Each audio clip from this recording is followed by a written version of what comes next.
मैं आपको राममूर्ति व्यायाम के एक बहुत ही महत्वपूर्ण लाभ के बारे में बताना चाहता हूँ और वह लाभ यह है कि राममूर्ति व्यायाम करने से हमारे ब्रह्मचर्य की रक्षा होती है। अब आपके अंदर प्रश्न आया होगा कि इस व्यायाम को करने से हमारे ब्रह्मचर्य की रक्षा कैसे होती है? तो इसका उत्तर यह है कि हम राममूर्ति व्यायाम करते हैं तो फिर उसमें हम जो कुंभक लगाते हैं, यानी कि अपने शरीर में जो प्राण की मात्रा को बढ़ाते जाते हैं, उस वजह से हमारे ब्रह्मचर्य की रक्षा होती है। क्योंकि मैंने ब्रह्मचर्य की पुस्तक में पढ़ा था कि मन, प्राण और वीर्य, इन तीनों का आपस में बहुत ही गहरा संबंध है। यानी कि यदि हम मन को कंट्रोल कर लेंगे तो फिर प्राण और वीर्य अपने आप ही कंट्रोल हो जाएंगे। यदि हम प्राण को कंट्रोल कर लेंगे तो भी हम अपने मन पर और वीर्य पर विजय प्राप्त कर लेंगे।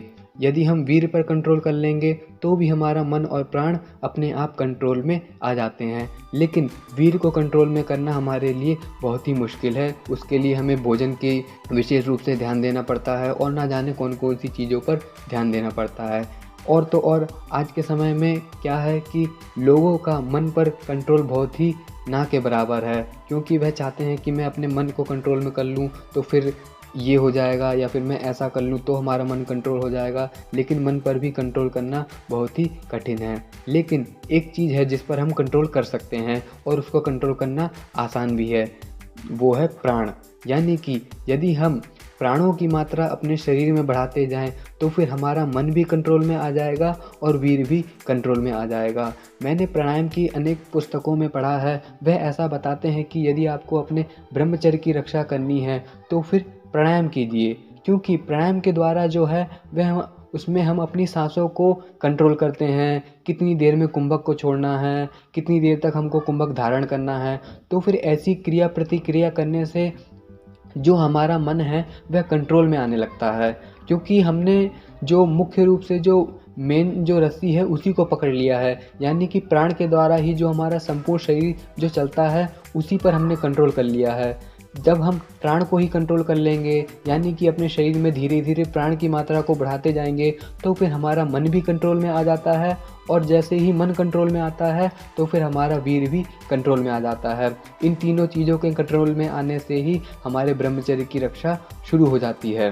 क्या होता है कि जैसे जैसे हमारे शरीर में प्राण की मात्रा बढ़ने लगती है, यानी कि जैसे जैसे हमारा कुंभक बढ़ने लगता है, अभी 1 मिनट है, 1.5 minute, 2 minute, 3 minute, 4 minute, 5 minute, जब हमारे कुंभक की क्षमता बढ़ने लग जाती है, जब हमारा कुंभक का समय बढ़ने लगता है, तो फिर धीरे धीरे हमारे शरीर के अंदर प्राण की मात्रा बढ़ने लग जाती है। और जैसे जैसे हमारे शरीर के अंदर प्राण की मात्रा बढ़ती जाती है, हमारा शरीर जो है वह शुद्ध होने लगता है, हमारा जो दूषित वीर्य है वह भी शुद्ध होने लगता है। और जैसे जैसे हमारे शरीर के अंदर जो प्राण है उसकी मात्रा बढ़ने लग जाती है, तो फिर हमारे शरीर के अनेक दोष भी दूर होने लग जाते हैं, चाहे वो वीर्य से संबंधित हो या फिर कोई और भी दोष हो, वो सारे दोष समाप्त होने लग जाते हैं और हमारा मन भी शांत होने लगता है।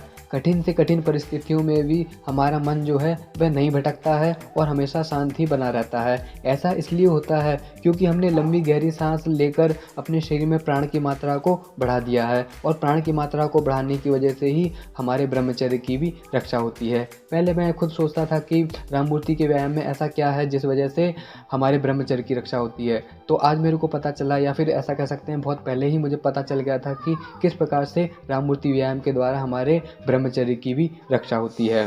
राममूर्ति व्यायाम करने से क्या होता है कि हम उसमें अधिक से अधिक इच्छा शक्ति का प्रयोग करते हैं, यानी कि हमको अधिक से अधिक बल लगाना है, समय को भी बढ़ाना है।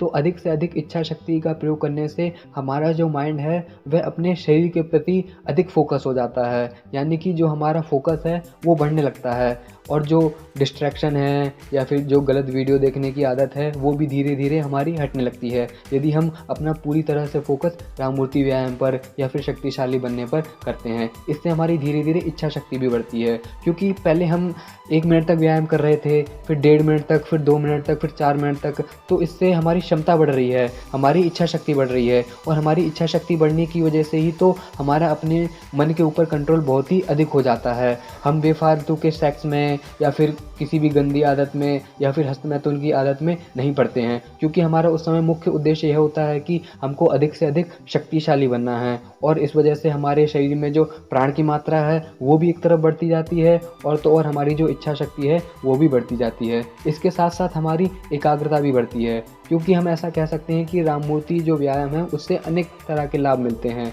बल तो बढ़ता ही बढ़ता है, साथ में हमारा मन भी मजबूत होता है। और तो और हम क्या कह सकते हैं कि राममूर्ति व्यायाम में हमारी सारी मसल्स पर अधिक से अधिक लोड पड़ता है, सारी मसल्स में अधिक से अधिक थकावट हो जाती है। तो इसी थकावट की वजह से जो हमारी अतिरिक्त एनर्जी जो गलत कामों में या फिर गलत चीज़ों को देखने में यूज़ होनी होती थी, वह अब इस व्यायाम में ही खप जाती है। यानी कि हमारे जो अंदर जो वीर की शक्ति है वो गलत काम में जानने की वजह से इस व्यायाम में यूटिलाइज हो जाती है। इस व्यायाम को करने से जो हमारी एनर्जी है वो धीरे धीरे व्यायाम में ही आगे बढ़ने लगती है। तो फिर इसीलिए हम ऐसा भी कह सकते हैं कि राममूर्ति व्यायाम के द्वारा हमारे ब्रह्मचर्य की भी रक्षा होती है। आप स्वयं इस राममूर्ति व्यायाम को करके देखिए, आप अनुभव करोगे कि हाँ, अब मेरा जो ध्यान है वो गलत चीज़ों की तरफ बहुत ही कम जाने लगा है। लेकिन मुख्य बात यह है कि आपको व्यायाम तो करते रहना ही है, साथ में अपने मन पर भी नियंत्रण करना है। ऐसा नहीं है कि आपने मन को खुला छोड़ दिया है और मन कहीं भी भटक रहा है और फिर आप सोचो कि मेरे ब्रह्मचर्य की रक्षा क्यों नहीं हो रही है। मुख्य रूप से बात यह है कि आपको दोनों तरफ ही ध्यान देना पड़ेगा। आपको व्यायाम तो करना ही करना है, साथ में मन पर भी थोड़ा बहुत कंट्रोल करके रखना है ताकि ये गलत चीज़ें ना देखे। आप स्वयं इस व्यायाम को करके देखोगे तब आप पाओगे कि सच में इस व्यायाम के द्वारा मेरे ब्रह्मचर्य की भी रक्षा हो रही है।